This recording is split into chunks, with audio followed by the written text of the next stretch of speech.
قیام ہونا چاہیے اور قنوت ہونا چاہیے.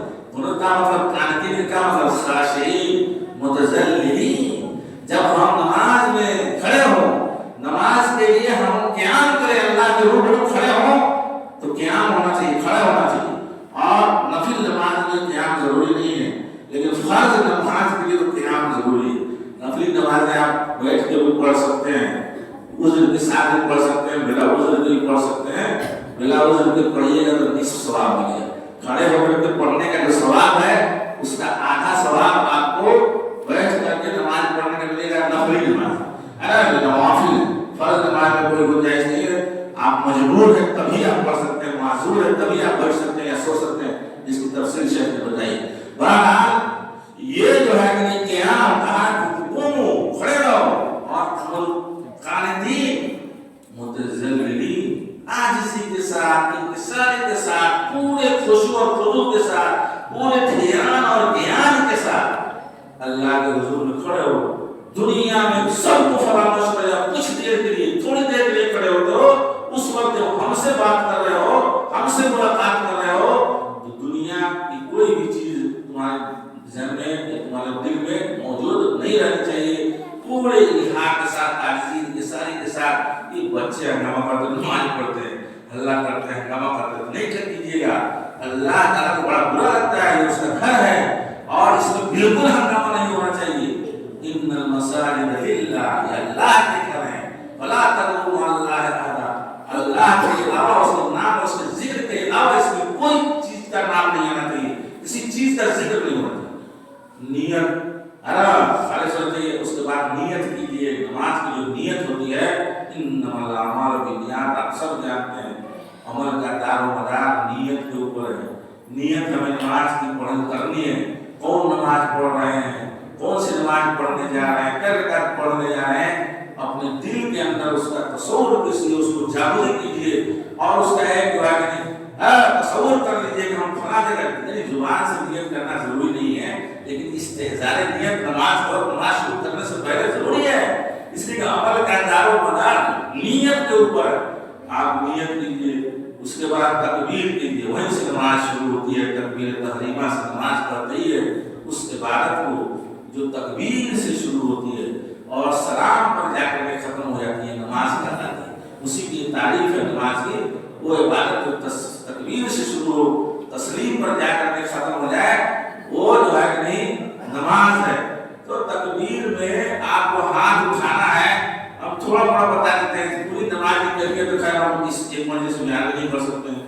شہر میں تو پتہ نہیں کہاں سے موضوع کر دیا، یعنی اتنا لمبا اس کے سارے جزئیات کو اگر آپ الگ الگ کیجیے گا تو ایک ورک شاپ چاہیے، کوڈ چاہیے، سمجھانے کے لیے بتانا چاہیے. بہرحال ہم تھوڑا بڑا بتا دیتے ہیں کچھ چیزیں، یعنی ہم جہاں غلطیاں ہم کرتے ہیں دیکھتے ہیں وہی چیزیں.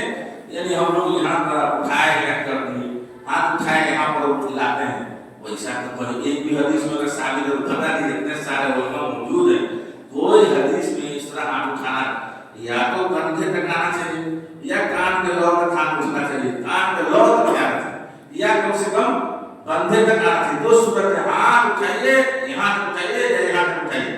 وہاں اٹھا کر کے دائیں ہاتھ کو بائیں ہاتھ پر رکھیے، پورا رکھیے، یا جو ہے ہتھیلی ہاتھ سے مراد ید سے مراد یہاں پہ ہتھیلی ہے. جو دوسری حدیث پہ ہتھیلی کا ذکر ہے، دائیں ہاتھ کی ہتھیلی کو بائیں ہاتھ کی ہتھیلی پر رکھ کر کے پکڑ کر کے اس کو سینہ پر.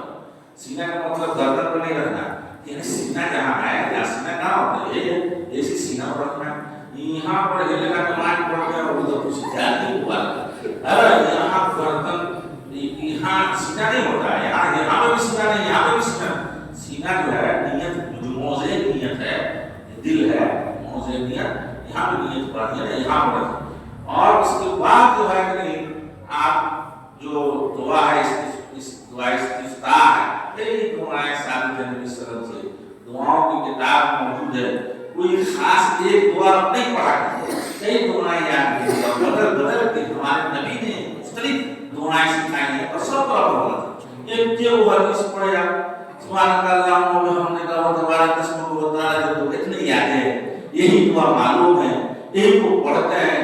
تو باقی سنتیں کہاں گئی؟ باقی دعائیں نبی نے جو سکھائی ہے وہ کون پڑھے گا اور کب پڑھا جائے گا، کون انسان پڑھے گا؟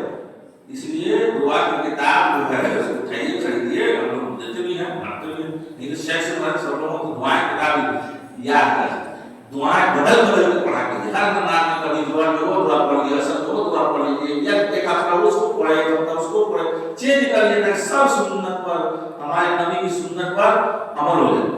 یہ اس کا اہتمام کیے، دعائیں جو ہے نہیں پڑھی، اس کے بعد سورہ فاتحہ سے پہلے اعوذ باللہ پڑھنا تو واجب ہے، اعوذ باللہ وَإِذَا قَرَأْتَ الْقُرْآنَ فَإِذَا قَرَأْتَ الْقُرْآنَ فَاسْتَعِذْ بِاللَّهِ، جب قرآن پڑھو تو اعوذ باللہ من الشیطان الرجیم کو اعوذ باللہ پڑھنا واجب ہے۔ اعوذ باللہ پڑھنے کے بعد بسم اللہ کرنے کے بعد تب دعا کہ نہیں سورہ فاتحہ پڑھنا ہے، ہم اکیلے پڑھ رہے ہوں ہے نا، یا جو ہے کہ جماعت کے ساتھ پڑھ رہے ہوں، پڑھا رہے ہوں یا مقتدی ہوں امام ہوں، سب کے لیے نفلی نماز ہو یا جو ہے کہ نہیں فرض نماز ہو، اور جو ہے رات کی نماز ہو، دن کی نماز ہو، جنازہ ہو یا کوئی بھی نماز ہو، کوئی نماز بغیر سورہ فاتحہ کے نہیں ہوتی ہے۔ لا صلاۃ ہے نا الا بفاتحۃ الکتاب، لا نفی ہے، اس میں انکار کیا، نفی بیان کیا ہے، اور اس کے بعد نکرہ ہے، جب جو ہے کہ نفی نکرہ کے نکرہ نفی کے سیاق میں آتا ہے تو عموم کے اوپر دلالت کرتا ہے۔ کوئی بھی نماز چاہے فرض ہو یا نفل ہو یا جو ہے کہ انفرادی ہو یا اجتماعی ہو، کوئی بھی کسی طرح کی نماز ہو، سورہ فاتحہ کی کے بغیر نہیں ہوتی ہے۔ اس کا التزام اور اہتمام اور حدیث ہے، الحمدللہ اس پر ہمارا عمل ہے، اور سارے طریقے جو ہیں ہمارے یہاں متداول ہیں، سب معلوم ہے، ہم حدیث ہیں، ہم کو نماز پڑھنے کا طریقہ معلوم نہیں ہے اور ہم نہیں جانتے، ہم کو سکھانے کی ضرورت ہے۔ سب سے زیادہ خیال کرنے کی ضرورت ہے، خضوع کا خیال رکھیے، غیر کہاں کھایا نہیں کا، یا اگر کوئی کام ہوا نہیں ہوا، نماز میں آئے تو سب کو فراموش کر دیجیے، گھر کے سارے مسئلے کو بھلا دیجیے، اللہ کے دربار میں اسی کو یاد رکھیے، ضروری ہے۔ نبی صلی اللہ علیہ وسلم کے طریقہ کو کے مطابق آپ نماز پڑھتے بھی ہیں الحمدللہ، اور وہی مطلوب بھی ہے، ہم کتنا بیان کر ہر طریقہ کا آپ بھی جانتے ہیں، اور یہاں الحمدللہ اسی طرح نماز پڑھی جاتی ہے، سنت کے مطابق ادا کی جاتی ہے، اس کا اہتمام اور انتظام کیجیے، آج سے اپنے اندر رکھیے، رکوع سجود کیجیے تو اس میں طمانینت اور اعتدال کا خیال ہے، رکوع میں سجود میں ایک دم رکوع میں ایک دم پیچھ آپ کی سیدھی ہونی چاہیے، اور نگاہ آپ کو مقام جو سجدہ ہوتا ہے سجدہ کی جگہ، نماز کی حالت میں ہر وقت آپ کی نگاہ جو سجدہ کی جگہ کو وہاں پہ مرتکز رکھیے نگاہ کو، اور اعتدال قائم کیجیے، کھڑے ہوئیے تو اعتدال کا مطلب ایک دم سیدھا کھڑے ہوئیے، تھوڑا سانس لیجیے، تھوڑا اطمینان رکھیے، ہڑبڑ والی نماز مت پڑھیے، جس طرح کوبا چوچ مارتا ہے اس طرح چوچ مارنا کی نماز پڑھیے گا تو اس میں عاجزی کا اظہار نہیں ہوتا ہے، تذلل اور خشوع کا اظہار نہیں ہوتا ہے، ایک دم اطمینان کے ساتھ سجدہ کرنا ہے، اطمینان کے ساتھ سجدہ سے اٹھنا ہے، اطمینان کے ساتھ پھر جانا ہے، رک رک کے ٹھہر کے دعائیں جو معصور دعائیں ہیں درمیان میں سجدہ کے اندر، رکوع کے اندر یا بین السجدتین، ان سب کا اہتمام کیجیے، ہر چیز میں رکوع کی بھی کئی دعائیں ہیں، سجدہ کی بھی کئی دعائیں ہیں، اور جو بین السجدتین اس میں بھی کئی دعائیں ہیں، سب دعا کو یاد کیجیے، سب کو بدل بدل کے پڑھیے، اللہ تعالیٰ ہم سب کو جزا ہم سب ہمارے عمل کو قبول فرمائے۔